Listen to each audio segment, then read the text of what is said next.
انزل الشغل وابقى independent واحس بنفسي وذاتي.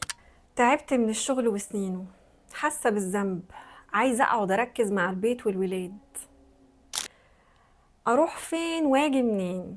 انا ساميه صبري في برنامج احسب ارتاح.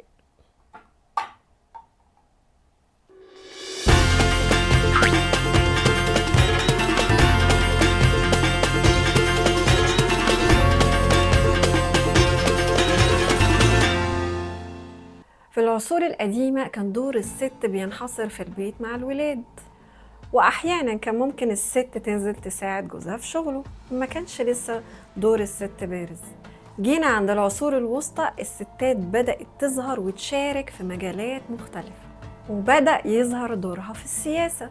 زي الملكة إليانور من أكياتين، كانت من أقوى النساء في أوروبا في القرن الثاني عشر. حكمت أكياتين واتجوزت ملك فرنسا وبعدين ملك إنجلترا، وكان ليها دور بارز وكبير في السياسة في أوروبا في الفترة دي.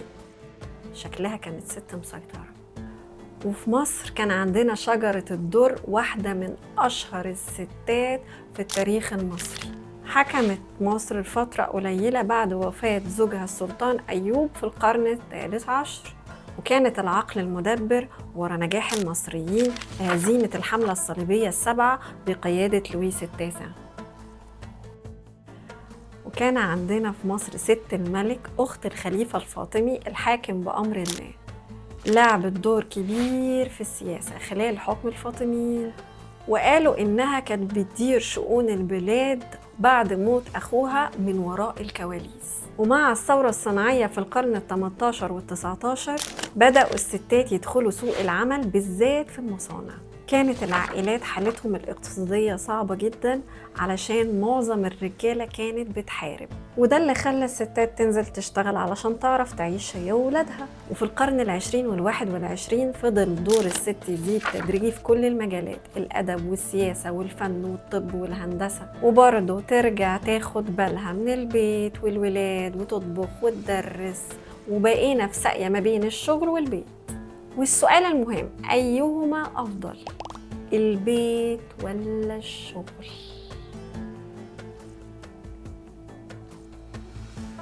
الأفضل إن محدش يقدر يدي نصيحة لحد من خلال تجربته الخاصة.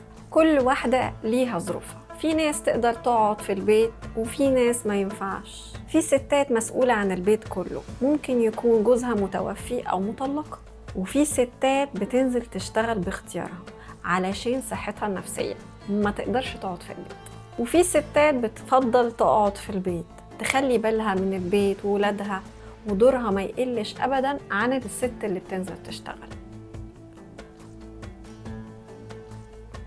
المهم هو دعم الست في القرار اللي يناسب حياتها وأولوياتها، سواء كانت القعدة في البيت أو الشغل، ونبطل نحكم على حد وإحنا مش في مكانه. ويا سلام يا سلام لو كل واحد يخليه في حاله. عيش وسيب غيرك يعيش، وكل واحد عقله في راسه ويعرف خلاصه. دمتم رايقين.